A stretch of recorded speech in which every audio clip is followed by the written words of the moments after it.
Bismillahirrahmanirrahim. Assalamualaikum warahmatullahi wabarakatuh.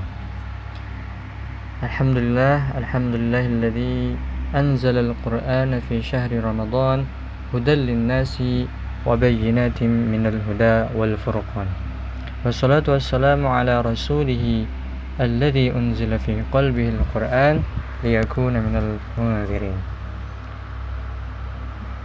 Baik, pertama-tama marilah kita senantiasa panjatkan puja dan puji syukur kita kehadirat Allah Subhanahu wa taala, yang mana di tengah wabah seperti sekarang ini kita masih diberikan kenikmatan berupa iman, ihsan dan Islam, kemudian nikmat sehat bagi yang masih sehat, dan nikmat perlindungan dari mara bahaya. Kemudian tak lupa kita sanjungkan, kita haturkan salawat beserta salam kita kepada junjungan kita Nabi Muhammad sallallahu alaihi wasallam, yang mana atas berkat perjuangan beliaulah sehingga kita sampai saat ini bisa menikmati bisa menikmati kemudahan dalam mempelajari Al-Quran. Atas berkat beliaulah kemudian Al-Quran bisa sampai kepada kita melalui lisan beliau, seperti itu. Kemudian tak lupa saya ucapkan terima kasih kepada moderator, kepada saudara Iqbal Latansa, yang telah memberikan waktunya dan mempersilakan kepada saya untuk menyampaikan materi berkaitan dengan belajar baca Al-Quran. Baik, sebelum kita mulai materinya, mungkin saya ingin menyapa adik-adik dan teman-teman Karima serta mbak-mbak Karima juga, mbak-mbak seniornya mungkin yang masih ada di Karima, seperti itu. Semoga antum semua sehat. Saya ucapkan taqabbalallahu minna wa minkum wa siyamana wa siyamakum. Ramadan Karim, selamat menunaikan ibadah puasa. Semoga ibadah puasa kita dilancarkan oleh Allah Subhanahu wa taala, walaupun di tengah masa sulit seperti ini kita kita tidak bisa melakukan sholat tarawih berjamaah seperti itu di masjid, tetapi semoga kita kemudian tidak terlalaikan untuk meninggalkan ibadah yang mulia ini, karena sholat tarawih ini hanya ada di bulan Ramadan saja. Jadi sungguh merugi sekali ketika kita tidak mampu untuk memanfaatkan momentum bulan Ramadan ini untuk memperbanyak qiyamul lail, sebagaimana disebutkan di surat Al-Muzammil, inna nasyi'atal laili hiya ashaddu wata'aw wa aqwamu qila. Sesungguhnya mendirikan malam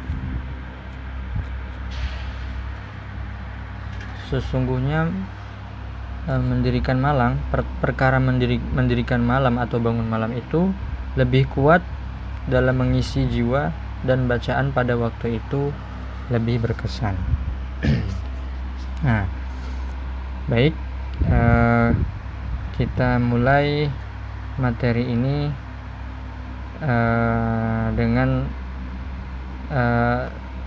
bersama-sama istilahnya kembali mengenal apa itu Al-Quran. Tentunya saya harap antum sekalian sudah kenal dan syukur-syukur sekali sudah akrab dengan Al-Quran. Al-Quran adalah kitab suci berupa kalamullah, kalam ilahi, kalam Rabbuna, yang diturunkan kepada Nabi yang mulia, Nabi Muhammad, penutup para nabi, Sallallahu Alaihi Wasallam melalui perantara pembawa malaikat yang bertugas sebagai pembawa wahyu dan merupakan Sayyidul Malaikah. Dan Al-Quran ini juga diturunkan pertama kali pada bulan Ramadan, yaitu tepatnya di malam nuzulul Quran. Menurut riwayat ada yang menyebutkan malam nuzulul Quran itu pada malam ke-17 Ramadan. Ada juga yang menyebutkan riwayat lain itu pada 27 Ramadan. Kemudian setelah itu Quran diturunkan secara berangsur-angsur selama 2 tahun 2 bulan 22 hari seperti itu. Nah, kalau kita menelaah sedikit bagaimana proses penurunan Al-Quran dan kepada siapa ia diturunkan, kemudian kapan ia diturunkan dan siapa yang membawa wahyu Al-Quran itu, dan apabila kita runtutkan seperti satu persatu, maka kita akan mendapati semua yang berhubungan atau berkaitan dengan Al-Quran, yang dia itu berinteraksi dengan Al-Quran. Kita ambil contoh malaikat Jibril alaihissalam. Beliau diangkat menjadi panglima malaikat seperti itu karena tugas beliau tugasnya adalah membawa wahyu. Dan salah satunya adalah membawa sebagai perantara penyampaian wahyu Al-Quran kepada Rasulullah SAW. Kemudian malaikat Jibril mendapatkan makom mulia atau mendapatkan derajat mulia karena sebagai pembawa wahyu Al-Quran. Kemudian Al-Quran itu diturunkan kepada Rasulullah SAW yang juga merupakan Nabi yang istimewa, Rasul yang dimuliakan. Apabila kita ketahui bahwasannya nabi-nabi terdahulu itu diutus kepada satu kaum saja, satu kaum tertentu di masa tertentu. Tetapi Rasulullah SAW diberikan tanggung jawab atau amanah yang lebih besar, dan ini sebagai bentuk memuliakan derajatnya seperti itu. Kemudian Rasulullah SAW itu diutus kepada kepada alam semesta seperti itu. Sejak beliau pertama kali diseru untuk berdakwah seperti itu, hatta yaumil qiyamah, sampai manusia terakhir di muka bumi, dan sebagai penyempurna ajaran-ajaran terdahulu seperti itu. Jadi kemudian kita perhatikan juga waktu ketika Al-Quran ini diturunkan, yaitu di bulan Ramadan. Nah,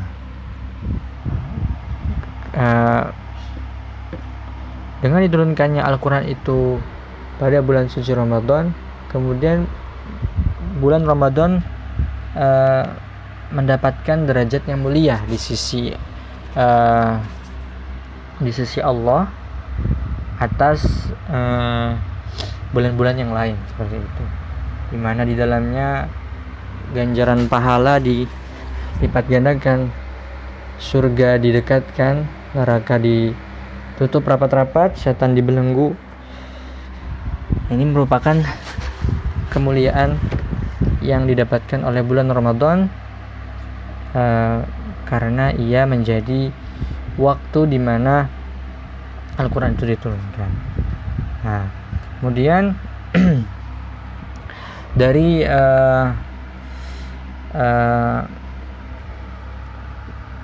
hal-hal tersebut di atas, kemudian bisa diambil kesimpulan bahwasannya Al-Quran ini memuliakan siapa saja yang berinteraksi dengannya. Disebutkan di sebuah hadis, innallaha yarfa'u bihadzal kitabi aqwaman wa yadha'u bihi akharin. Sesungguhnya Allah mengangkat derajat suatu kaum dengan Al-Quran dan menghinakan kaum lainnya dengan Al-Quran, seperti itu. Nah, sudah jelas disebutkan di hadis ini bahwasanya Al-Quran itu mampu memuliakan seseorang yang mau membacanya, mau berinteraksi dengannya, mau menghafalkannya, seperti itu. Sehingga inilah kemudian yang harus kita perhatikan dan harus kita ambil hikmah di baliknya. Kemudian kita menjadikan kemuliaan-kemuliaan ini agar sebagai cambuk bagi kita, kemudian kita ingin bersahabat dengan Al-Quran. Kemudian kita kembali lagi ke apa itu Al-Quran.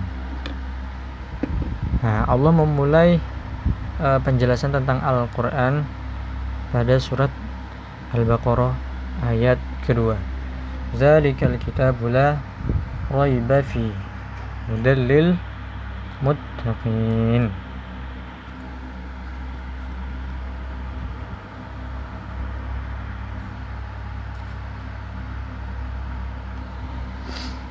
Kitab Al-Quran ini tidak ada keraguan padanya, petunjuk bagi orang yang bertakwa. Nah, ini sudah dijelaskan bahwasanya Al-Quran itu tidak ada keraguan padanya, dia sebagai petunjuk bagi orang-orang yang bertakwa. Jadi kalau misalkan ada di luar sana yang meragukan keaslian dan keotentikan Al-Quran, itu sudah berlaku baginya ketetapan Allah, yaitu sebagai seorang kafir, karena dia secara tidak langsung telah menolak kebenaran Al-Quran, seperti itu. Nah, kemudian banyak di ayat-ayat lain disebutkan tentang Al-Quran. Salah satu diantaranya adalah Kitabun anzalnahu ilaika litukhrijan nasa minaz zulumati ilan nur.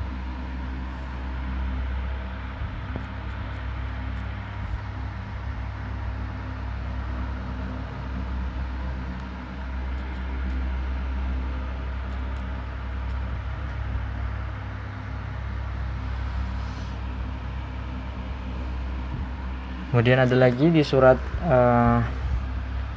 Shad, Kitabun anzalnahu ilaika mubarakun liyadabbaru ayatihi wa liyatadzakkara ulul albab.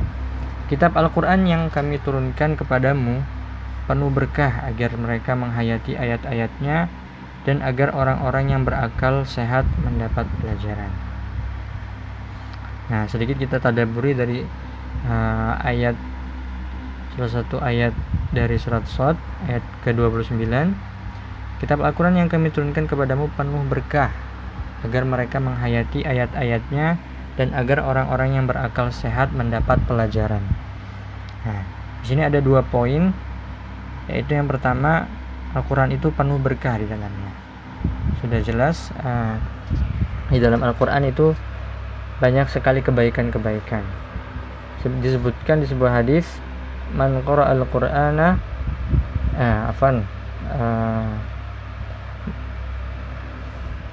man qara'a harfan min kitabillah falahu hasanah wal hasanatu bi'ashri amsalha la aqulu alif lam mim harfun walakin alifun harfun wa lamun harfun wa mimun harfun.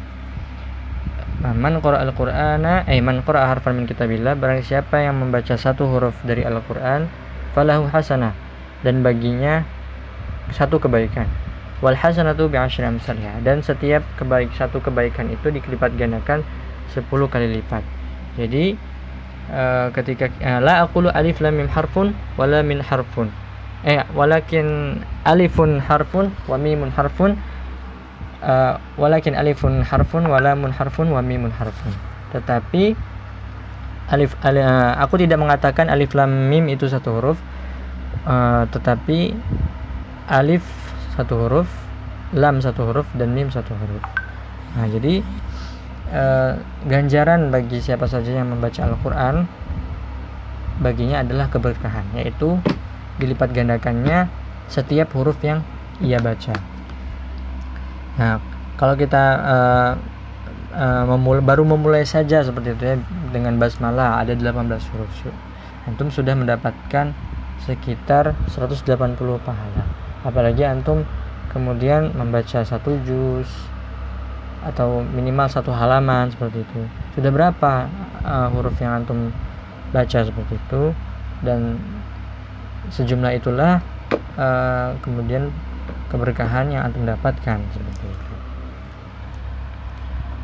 Kemudian poin yang kedua adalah agar mereka menghayati ayat-ayatnya dan agar orang-orang yang berakal sehat mendapat pelajaran. Nah, yang kemudian Al-Quran ini tentunya di dalamnya banyak sekali kisah-kisah kisah-kisah yang penuh hikmah, kisah-kisah para kaum terdahulu yang Allah binasakan karena kesombongan mereka, karena kekafiran mereka, karena mereka semua menolak kebenaran dari Allah Subhanahu wa taala. Kita ketahui bahwasanya ada kaum Ad, yaitu kaumnya Nabi Hud, kemudian kaum Nuh, kemudian ada kaum Ibrahim, ada kaum Nabi Syuaib, Nabi Saleh, kemudian ada kaum Nabi siapa lagi? Nabi Lut. Masing-masing itu semua Allah binasakan, masing-masing dengan azabnya masing-masing. Kaum Nabi Nuh ditenggelamkan dengan banjir, kaum Nabi Hud dibinasakan dengan angin kencang, kemudian kaum Nabi Samud disambar petir, kemudian kaum Nabi Lut dijungkir balikkan, ditimpakan gempa bumi, kemudian masih banyak lagi kisah-kisah yang ada di dalam Al-Quran. Nah, ini semua kisah-kisah yang telah Allah jelaskan di dalam Al-Quran ini tidak lain sebagai peringatan dan agar para manusia yang berakal sehat, mereka yang mengaku berakal sehat, itu mampu mendapat pelajaran darinya. Nah, ketika seseorang itu kemudian tidak mampu mendapatkan pelajaran dari Al-Quran, berarti telah berlaku baginya bahwasannya akalnya tidak sehat seperti itu. Dan kita ketahui bahwasannya orang gila atau orang yang tidak berakal sehat seperti itu tidak mampu untuk membedakan mana yang benar, mana yang salah seperti itu, mana yang baik, mana yang buruk. Nah, seperti itulah orang-orang yang tidak berakal sehat, yang tidak mampu mendapat atau mengambil pelajaran dari ayat-ayat Al-Quran. Kemudian tadi kitabun anzalnahu ilaika litukhrijan nasa minadh dhulumati ilan nur.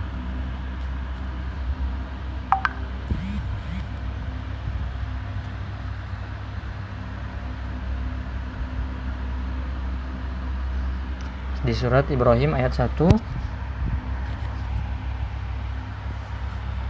kitab yang kami turunkan kepadamu Muhammad agar engkau mengeluarkan manusia dari kegelapan kepada cahaya terang benderang dengan izin Tuhan, yaitu menuju jalan Tuhan yang maha perkasa, maha terpuji. Nah, di sini ada beberapa poin yang kita garis bawahi.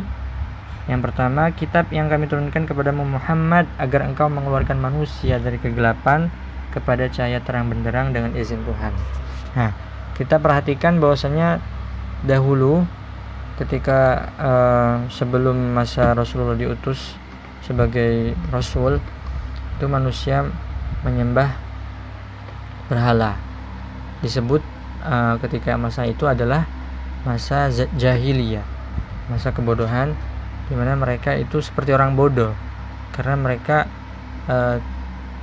itu menyembah sesuatu yang tidak patut atau tidak layak untuk disembah. Bagaimana tidak, sebuah patung yang mereka buat sendiri dengan tangan-tangan mereka, kemudian mereka jadikan Tuhan. Yang diciptakan merekanya saja itu adalah atas bantuan dari yang menciptakan, seperti itu kan. Bagaimana kemudian patung-patung tersebut mampu untuk mengabulkan doa-doa mereka? Ya, begitulah memang cara-cara atau mereka itu kemudian menjadikan para sesembahannya, para berhala itu sebagai Tuhan mereka. Alasa ama yahkumun. Ketahuilah bahwasanya sungguh sangat buruk sekali apa yang mereka tetapkan, yaitu mereka menetapkan patung-patung sebagai sesembahannya. Kita kembali lagi ke ayat ini, surat Ibrahim ayat 1 tadi. Agar engkau mengeluarkan manusia dari kegelapan kepada cahaya terang benderang dengan izin Tuhan. Nah, dengan Al-Quran ini kemudian Rasulullah membawa risalah agar kemudian manusia keluar dari zaman jahiliyah, dari zaman kegelapan, karena kegelapan, karena cahaya Allah terhalang kepada mereka. Kemudian mereka tersesat di dalam kegelapan. Seperti itu. Dengan Al-Quran ini kemudian Allah pancarkan cahaya, Allah pancarkan nur kepada mereka, kemudian mereka mampu untuk keluar dari kegelapan dengan izin Tuhan. Nah, yang harus digarisbawahi di sini adalah dengan izin Allah Subhanahu wa taala. Jadi hatta Rasulullah SAW pun tidak mampu untuk memberi hidayah kepada orang terdekatnya. Disebutkan di surat di surat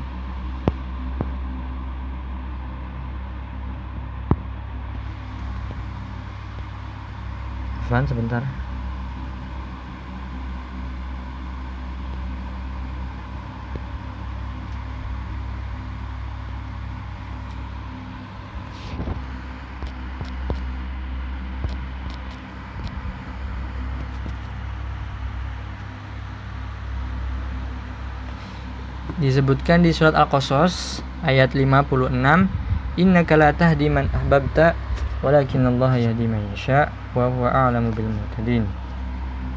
Sungguh engkau Muhammad tidak dapat memberi petunjuk kepada orang yang engkau kasihi, tetapi Allah memberi petunjuk kepada orang yang Dia kehendaki, dan Dia lebih mengetahui orang-orang yang mau menerima petunjuk.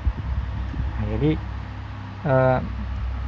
keimanan seseorang atau keberhasilan dakwah seseorang terhadap suatu kaum itu atas izin Allah Subhanahu wa taala. Jadi hatta Nabi pun mereka tidak mampu untuk mereka tidak mampu untuk memberikan hidayah. Tugas mereka hanyalah menyampaikan risalah.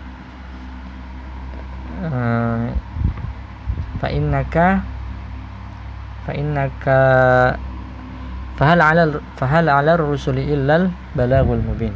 Tidak lain kewajiban para rasul hanyalah menyampaikan ajaran atau petunjuk yang jelas, seperti itu. Balik lagi ke surat ayat 1 surat Ibrahim tadi.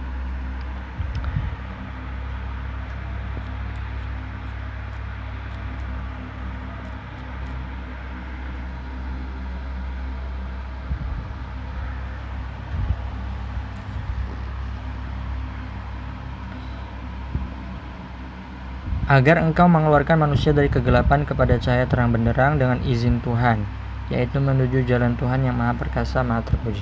Nah, jadi kemudian kita sudah dikeluarkan dari kegelapan dan Allah sudah izinkan kepada kita agar kita menerima hidayah.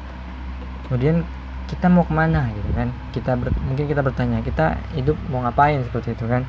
Nah, di sini jawabannya, menuju jalan Tuhan yang Maha Perkasa, Maha Terpuji, yaitu kita menuju ke jalan Allah Subhanahu wa taala yang Maha Perkasa, Maha Terpuji. Di sini ada penegasan bahwasanya Allah itu Maha Perkasa, Maha Terpuji.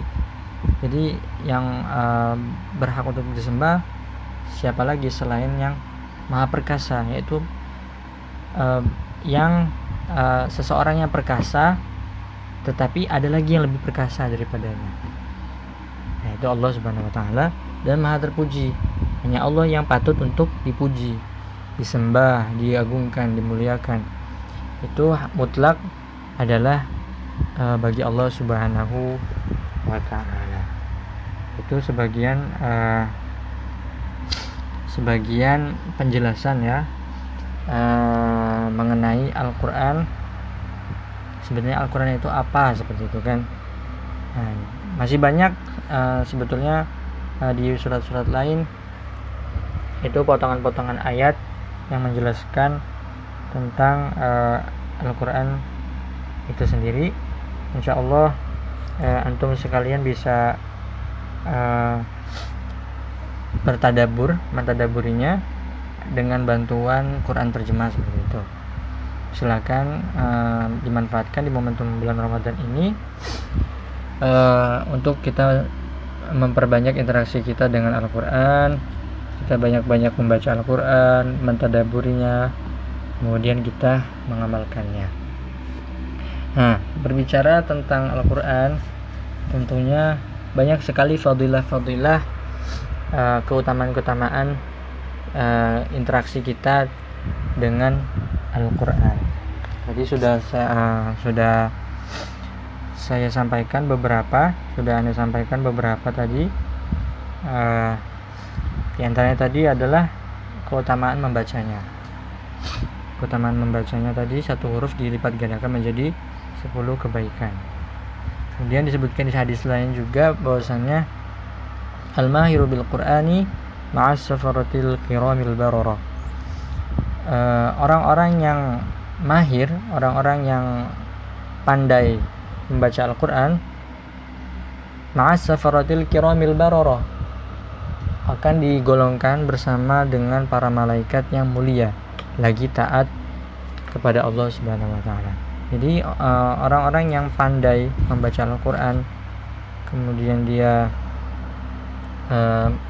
mampu mentadaburi ayat-ayat yang ia baca, kemudian ia mampu mengamalkannya, kemudian itulah dia akan diberikan kedudukan atau derajat yang serupa dengan para malaikat. Yang kita ketahui bahwasanya para malaikat itu tidak ada yang maksiat kepada Allah. Tugasnya hanya menyembah Allah Subhanahu wa taala. Karena malaikat itu tidak diberikan nafsu, seperti itu. Nah, jadi Jadi silakan dibayangkan itu bagaimana mulianya kedudukan orang-orang yang pandai membaca Al-Quran.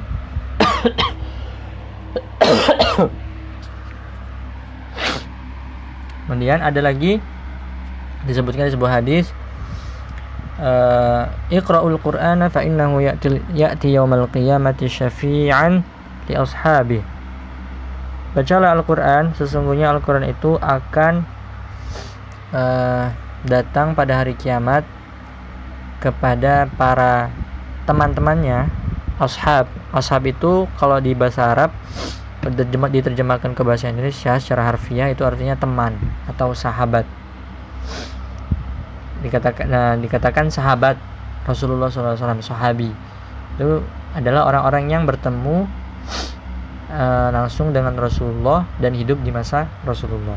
Nah, sama seperti di sini konteksnya, ketika siapa sih yang bisa dikatakan sebagai ashabi atau teman-temannya Al-Quran, yaitu orang-orang yang senantiasa di sekeliling Al-Quran, yang senantiasa hidup dan berjumpa, berinteraksi dengan Al-Quran.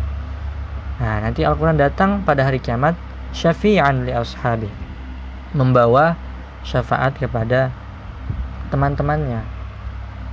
orang-orang yang senantiasa membaca, mengamalkan, mentadaburi dan mengamalkan Al-Qur'an.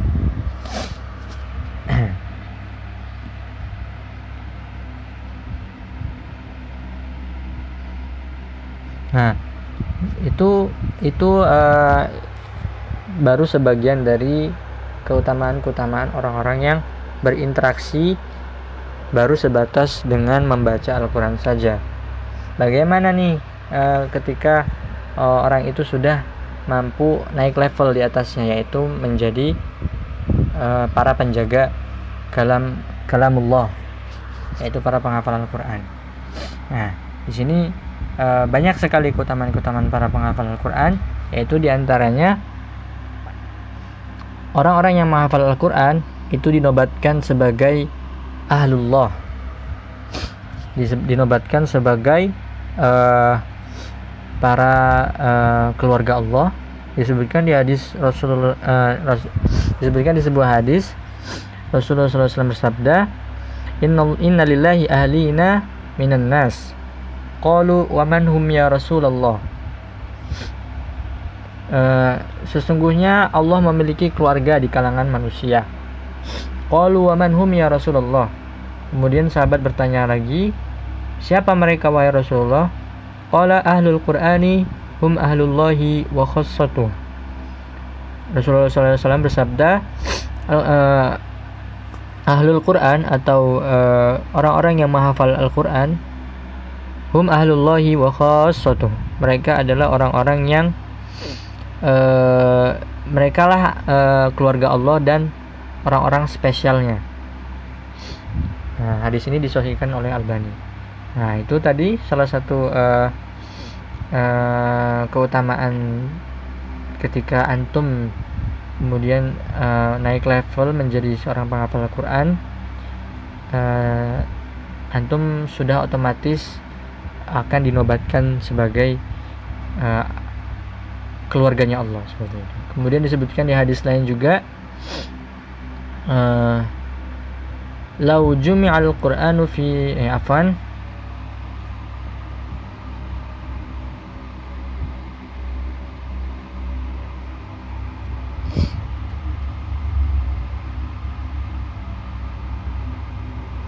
sebentar.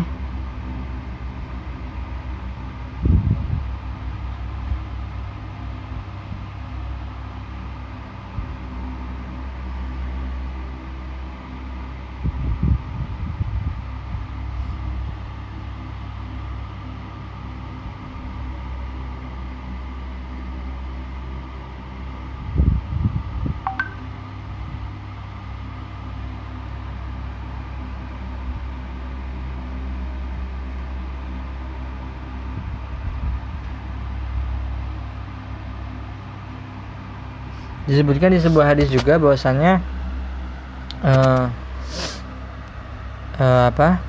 para penghafal Al-Quran itu di akhirat kelak akan memberikan mahkota kemuliaan, mahkota dan juga kemuliaan bagi orang tuanya, seperti itu. Kurang lebih seperti itu maknanya. Nah, jadi ketika antum kemudian naik levelnya dari sekedar membaca Al-Quran, kemudian antum naik level menjadi penghafal Al-Quran, itu otomatis juga antum akan mendapatkan derajat yang mulia lagi, seperti itu, lebih mulia daripada level kemudian antum hanya membaca saja, seperti itu. Disebutkan di hadis bahwasannya kelak di surga itu para penghafal Al-Quran akan disuruh membaca bacaan yang ia hafal di Al-Quran. Iqra' wartaqi warattil kama kunta turattilu fid dunya fa inna manzilataka inda akhir ayatin taqra'uha. Bacalah dan naiklah, bacalah kemudian naiklah sebagaimana kamu membaca Al-Quran di dunia. Fa inna manzilataka 'inda akhiri ayatin taqra'uha. Karena sesungguhnya kedudukanmu atau rumahmu atau derajatmu adalah terdapat pada akhir ayat yang kamu baca. Jadi ketika kita baca satu ayat, ya kan, alif lam mim, naik satu tingkat. Dzalikal kitabu la raiba fihi hudal lil muttaqin, naik satu tingkat lagi. Kemudian terus sampai terakhir kita membacakan ayat-ayat dari hafalan kita, seperti itu. Jadi sungguh mulia sekali ya. Jadi dari sekian fadilah-fadilah yang telah saya sampaikan,